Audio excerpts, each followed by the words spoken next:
was a fisherman. Peter was Hello, a fisherman. Mr. Yeaman here, and for this week's Kids Moment, we have a special guest. Mr. Tejada is Hi, joining guys. us this week. I miss you all so much. I just wanted to say that. Mr. Tejada and I have been thinking about a verse in the Bible. It's a really interesting verse, and it appears a couple of different places in the Bible. But the one that version that I'm going to read from is in Matthew. It's Matthew chapter 4, verses 18 and 19.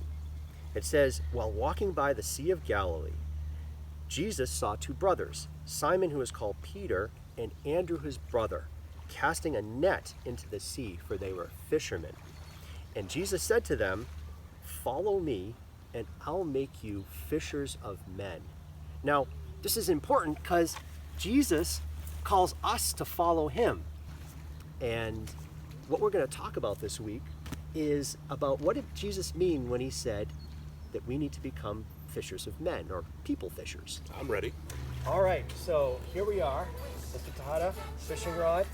We're ready. We're fishing for people, so I got a Reese's peanut butter cup. Oh, that'll get something. Yeah. Oh, yeah. We will. Oh, yeah. All right, give me a little bit of line here. Give me a little bit of line. Right? All right, here we go. Casting the line. Ugh. Ooh. Whoa. Whoa. Oh, I feel something. Whoa. Whoa. Whoa. We got something. Reel it in. We Reel got it something. in. We got something. We got it. We got it. We got it. We got something. We got What it. do we got? What do we got? Whoa. Whoa, look at that. We got, yeah. We got Mr. Parade Oh, tonight. hey, Mr. hey. Parade. I didn't know you like Reese's. Hi. All right, Mr. Tejada. Somehow, I don't think that's quite what Jesus meant. I hope not. Well, I think part of the problem is that, we're not really fishermen. So, it's kind of Yeah. hard for us to understand Yeah. what Jesus is telling us. But you recently went on a fishing trip, right? I did, yeah. And I think part of what Jesus was trying to teach the disciples was to trust in him. He basically wanted them to drop everything and follow him. I mean, that was kind of tough. I don't know that I would do that.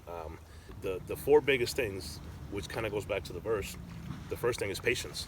You have to be patient. It took us 3 hours to 3 hours. land that fish. Yeah, Wow. 3 hours. Yeah. Now, we talked about fruits of the Spirit. It was a little while ago. And one of those fruits of the Spirit is patience, right? Patience, yeah. So, I remember that. Yeah. in order to be a good fisherman, you have to develop patience. Oh yeah. And because it's a fruit of the Spirit, we also know that to be a good Christian, you also have to develop patience.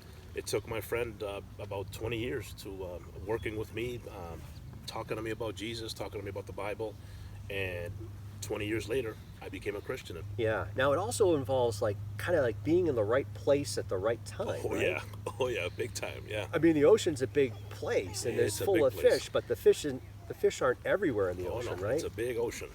Just the same way we have to recognize when Jesus puts us in a position to talk to someone about him, you have to recognize when you're in that right place because you don't get a lot of opportunities.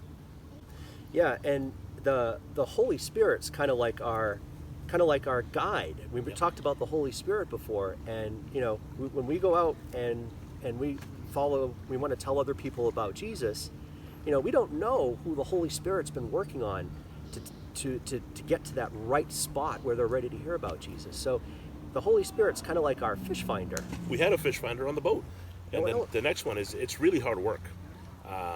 Whether you're talking about fishing or preaching the gospel, it's hard. It's really hard work.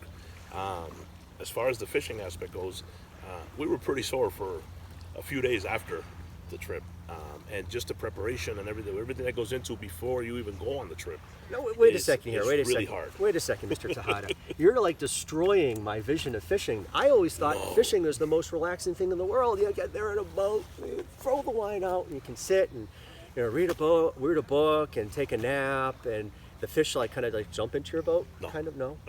In the Christian life, being a disciple is more than just telling people about Jesus. In some ways, that's kind of the easy part, especially if you're kind of like an outgoing person that likes to talk. Yeah. But the hard part is actually living every day like you're a disciple of Jesus. Doing the right thing, living the life that other people take notice. But one of the They things notice. the Bible tells us to be is to be a shining light, Yeah. and that's hard work. And the last thing that I thought of, it requires being a part of a team. We're not alone. We can rely on our friends, on our Christian brothers and sisters to help us.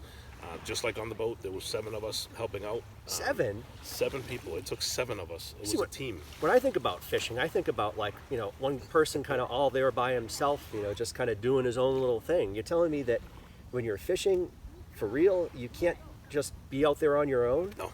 And it took a team. It took 7 of us to accomplish that feat. Same way, sometimes when you talk to someone about Jesus, they put up resistance. You can't break through the armor. And sometimes you need help. You need your church. You need your Christian brothers and sisters to kind of help you get through to that person that you're trying to get through to. And it takes a team sometimes. And that's, if you think about it, that's really why God gave us the church.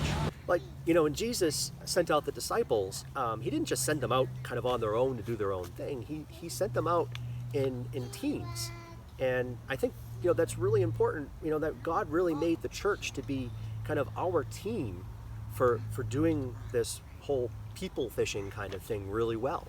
Yeah, it's not easy. It does take a team. And like another verse, it reminds me of the verse where iron sharpens iron. It's true. I mean, you need to surround yourself with like-minded people, with Christian brothers and sisters to help you when you have an opportunity to preach to someone. Sometimes it takes a team to do it. Being part of a team, you can help lift each other up, right? When you get tired and when you can't take it anymore. We need to uplift each other. We need to, be there when someone falls to pick them up. That's what it is. Sometimes you need somebody to hold on to walk those few extra steps that you might have to walk. Well, this has been great. I feel like I know a little bit more about fishing, and I hope that you know a lot more about how to be a good disciple of Jesus. So basically, the 4 things that we talked about, the patience, the being in the right place at the right time, the hard work, those sound pretty, they sound pretty down to me, but having that 4th one, being part of a team, just makes all those other things seem a little bit easier. Knowing that you have someone there to back you up, knowing that you have someone there to find the right words when you can't. There's a lot of things can go wrong, but when you have a team there with you, it kind of lightens the load. That's right. You're not alone. Yeah. Not alone on the outside because you have a team. You're not alone on the inside because you have the Holy Spirit as your guide. Exactly. So I hope that you realize just how exciting and how exciting being a disciple of Jesus can be. And I hope that you're ready to join your team and become great people fishers with the rest of us. Oh, I think my rad's here. I hear a boat. I'll see you guys. Right, bye. Instead of catching fish, you'll be catching men. And in my Father's house, your life will never end. Your life will never end. Your life will never end.